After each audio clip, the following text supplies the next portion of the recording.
Hello, hi everyone. So I'm back with yet another video. So today's video is about another book which I am reading. This book is named as Confidence and it says it's 8 steps to knowing your worth. This is being written by Roxy Nafusi. It has really bold color, which I really liked. So today I want to share few of the steps which is mentioned in this book particularly, which has helped me and probably will help you guys as well, so that you can find your confidence as I have mine.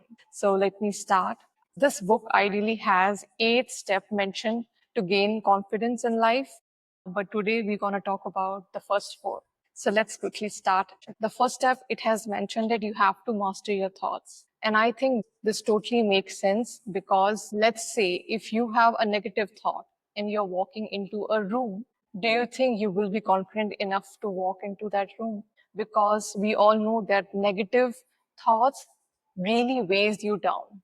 So the very first step is to master your thought. Is it you have to differentiate between whether you are your critic or your cheerleader. So when I say this means that we all have two types of voices in our head. One is the cheerleader, which is it's keep on telling you you're doing good, you were better this time, you are good enough, you can achieve great things in life. But on the other hand, we have inner critic as well. So that inner critic usually tell us that we are failure, that I am a lazy person, I can't do any work consistently. So all these negative voices which is in our head, it actually weighs our down at very deeper level that some people are not even aware about it. So the key is to have self-awareness that you should be aware you are having that thought and those thoughts are affecting your confidence. Now, every other person have inner critic in their mind. That person can be like doing really, really well in their life, but there still be that voice in their head. But there is a difference between that person and a person who is not that confident. The only difference is that person has learned by practice how to override that thought with the cheerleader thought. For example, if that person has failed at one particular task, of course that voice will be arisen in his head that I am not that good enough, that I was not able to complete that task. But that person will quickly rewrite that thought in his head that it's okay, failing is also an option, and failing is a sign that I am working continuously, and that work will eventually lead to success or wherever I want to reach in my life. So that person has changed his perspective and moved from being inner critic to be his own cheerleader. When you practice this and keep on repeating this cycle, you will find yourself as being most confident person. So I think this is a really, really important step. And that's why Roxy has kept this step as a number 1 step. The second step, which I can see and I quickly take glance of it, it is acting with intention. I think this is really important step which we need to practice. And it's hard as well. Why I say this hard? Because of the presence of social media, that is Instagram, we are not taking control of our time, our life, and we are scrolling endlessly. If we are getting bored, we have that one particular entertainment system where we can, quickly open our phone and then, keep on scrolling endlessly where there is no limit to it. I think in that scenario, discipline will play a very major role in my life as well.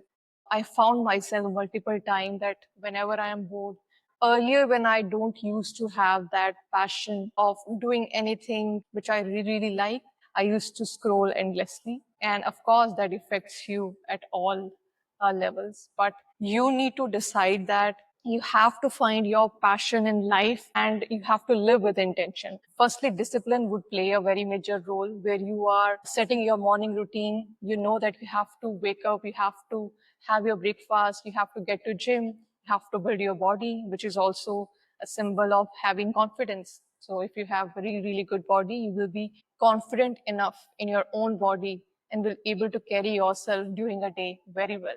So you have set up your morning routine, then you know that you have your work, you know you have already planned your day prior, working according to schedule. And even though if you don't have schedule, you know that these are my priorities in life and I can't compromise on it because I see my future in a certain way. I have a vision for my future.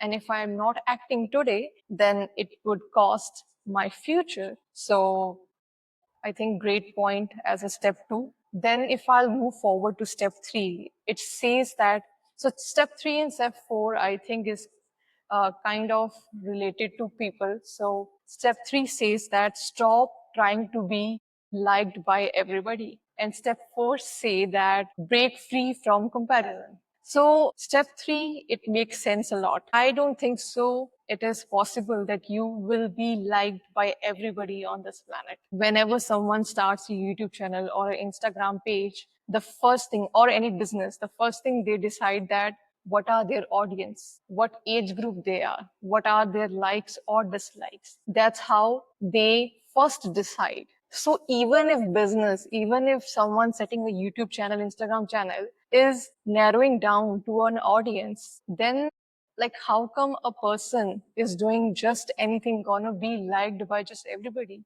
I don't think so. It is even possible. Acceptance plays a very big role over here, where we accept that not everyone gonna like us, because do we like everyone else? We don't like just everybody. So if we are not capable of doing that thing, not nor other gonna be. So find your people, find your tribe, see who all have same mindset as you. As if you want to grow at certain pace, if you want to have healthy habits, if those kind of people resonate with you, find those people and be with them. You don't have to waste your time for people who don't like you. So I don't think so we should waste our energy. And the other point was break free from comparison. I personally feel, and also Roxy has mentioned that comparison is a thief of confidence. And I think I can relate with this as well, because if you start comparing yourself with other people, I particularly feel you're disrespecting yourself. There is a reason you were sent on this earth by God, and you are different from other people. And there is a reason for it. And you are questioning God by saying that why my life, or why I am not same as that person. The only people who gonna compare, they don't know what value they are bringing, how special they are. I don't think so. Comparison will lead any fruitful things for anyone, and we should not compare ourselves with anybody. What we can do is we can take inspiration from other. Let's say if I feel some other person is doing really, really good in their life, I'll probably take inspiration from that person, that I would also want to have that confidence that person has. And I think that is a good way of looking at life. It will break free us from all the limiting beliefs we have, because I have seen many times in many people that they are their own enemy. They are stopping themselves for their growth, which they really, really want or need in their life. But in hindsight, this limiting beliefs, this comparisons, this idea of being liked by everyone stops them. So I think these four steps were really, really important. And I have learned from these four steps a lot. I hope you guys like this video. So in this book, we had 8 steps. I have talked about the 4. The other 4 gonna come up in next video. So I'll see you there. Thank you so much. Bye-bye.